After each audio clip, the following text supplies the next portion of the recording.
Captain Hasana, Free, Nabila Unica Poetry, for M. and Lacey Ramadan. Golongan atau kandungan zat dalam suatu tumbuhan dari berbagai jenis tumbuhan, serta mengetahui atau mempelajari zat apa saja atau golongan zat apa saja yang terdapat dalam satu jenis tumbuhan. Alat dan bahan. Alat yang pertama plat tetes, yang kedua tabung reaksi, yang ketiga gelas ukur, yang keempat water bath, yang kelima pipet tetes. Bahannya menggunakan yang pertama aqueous, yang kedua magnesium, yang ketiga asam sulfat pekat, yang keempat HCl2n, yang kelima kloroform, yang keenam amonia 10%, yang ketujuh amil alkohol, yang kedelapan FeCl3. Baik, di sini adalah sampel fenol polar dan fenol non-polar sebelum ditetesi FeCl. Setelah ditetesi, terjadi perubahan warna yang mana fenol polar itu membentuk endapan berwarna hitam dan fenol non-polar itu berwarna kuning. Dilanjutkan uji saponin. Yang pertama kita ambil sampelnya, sampel HCl, lalu ditambahkan pelarut amil alkohol sebanyak 5 tetes.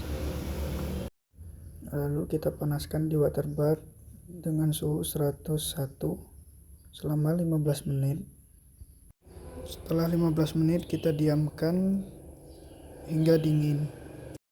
Lalu kita lanjutkan uji flavonoid, yang dimana sampel yang dipakai memakai sampel polar. Kita menguji sampel saponin. Setelah dikocok, sampel berbuih dan dikatakan saponin. Lalu kita lanjutkan yaitu terpenoid, yang mana non polar dan polar itu kita tambahkan asam sulfat pekat dan terjadi perubahan warna yang tidak signifikan. Assalamualaikum warahmatullahi wabarakatuh. Saya Titi Usatuna Hasana. Di sini saya akan menjelaskan bagaimana proses pembuatan Simplicia, lidah buaya atau aloe vera. Simplicia adalah bahan alamiah yang digunakan sebagai obat yang belum mengalami pengolahan apapun juga kecuali dinyatakan lain berupa bahan yang telah dikeringkan. Macam-macam Simplicia ada 3. Yang pertama Simplicia nabati, Simplicia hewani, dan Simplicia plikan atau mineral. Tahapan dalam pengolahan Simplicia ada 7. Yang pertama pengumpulan bahan baku, kemudian sortasi basah, pencucian, perajangan, pengeringan, sortasi kering, dan pengepakan. Pengumpulan bahan baku. Tahap awal yang dilakukan dalam pembuatan Simplicia ialah pengumpulan bahan baku. Kualitas bahan baku Simplicia sangat dipengaruhi beberapa faktor seperti umur tumbuhan atau bagian tumbuhan pada waktu panen, bagian tumbuhan, waktu panen, dan lingkungan tempat tumbuh. Kemudian sortasi basah. Tahap ini dilakukan untuk memisahkan kotoran yang masih terdapat pada tanaman yang baru dipanen dan memisahkan bagian tanaman lain yang tak diperlukan karena bahan baku harus benar dan tidak tercampur. Bahan baku Simplicia juga harus dibersihkan dari serangga, cendawan, tanah, kerikil, atau kotoran lainnya.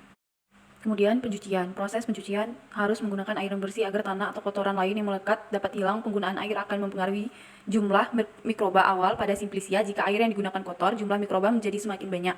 Setelah dicuci, bahan Simplicia ditiriskan agar air Simplicia cepat kering. Untuk Simplicia batang, akar, dan buah dapat dilakukan pengupasan terlebih dahulu lalu dicuci dengan air bersih. Kemudian perajangan.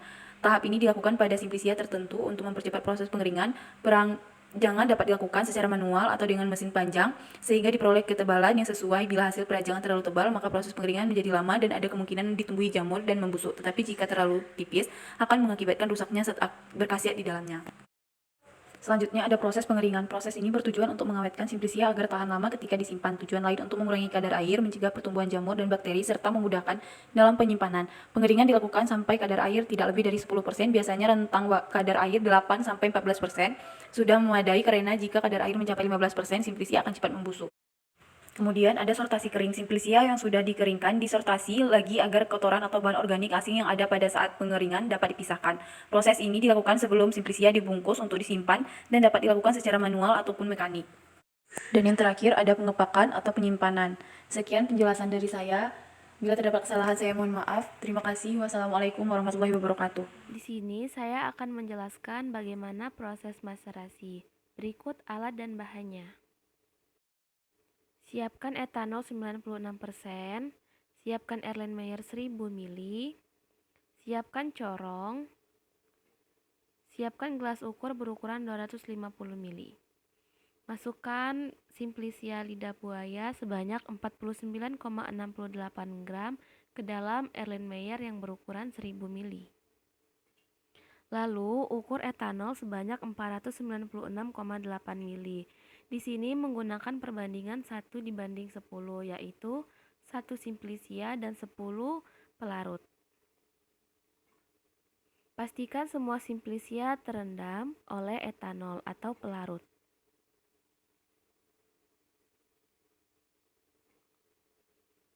Setelah itu, pastikan semua simplisia terendam dengan sempurna.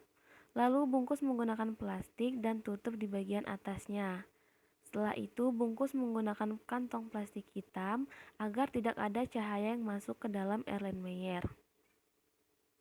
Lalu ikat dan beri label kelompok. Lalu diamkan selama 2 hari 2 malam. Berikut hasilnya. Di sini saya akan menjelaskan bagaimana proses fraksinasi. Berikut cara kerjanya.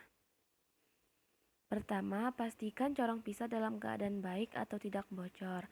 Hal ini dilakukan dengan memasukkan air ke dalam corong pisah.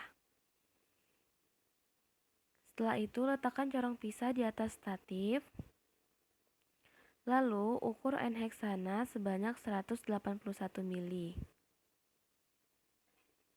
Dan ukur juga hasil maserasi sebanyak 181 mili. Lalu letakkan corong di atas corong pisah dan masukkan hasil maserasi lidah buaya ke dalam corong pisah. Lakukan secara perlahan dan hati-hati. Setelah semuanya masuk, tahap selanjutnya yaitu memasukkan larutan N-heksana ke dalam corong pisah. Lakukan juga secara hati-hati. Di sini menggunakan larutan N-heksana karena maserasi lidah buaya dan heksana memiliki berbeda kepolaran. Di sini sudah terlihat perbedaan lapisan atas dan lapisan bawahnya. Setelah itu guncang secara teratur dan perlahan. Lalu diamkan hingga lapisan atas dan lapisan bawah membentuk perbedaan. Lalu keluarkan lapisan bawah dengan cara ditampung menggunakan Erlenmeyer dan ukur menggunakan gelas ukur. Didapatkan hasil sebanyak 186 mili. Lalu keluarkan juga lapisan atas dengan cara tutup corong pisah dan ditampung menggunakan Erlenmeyer. Ukur juga menggunakan gelas ukur. Didapatkan hasil sebanyak 173 mili. Berikut hasil fraksinasi dari lapisan atas dan lapisan bawah.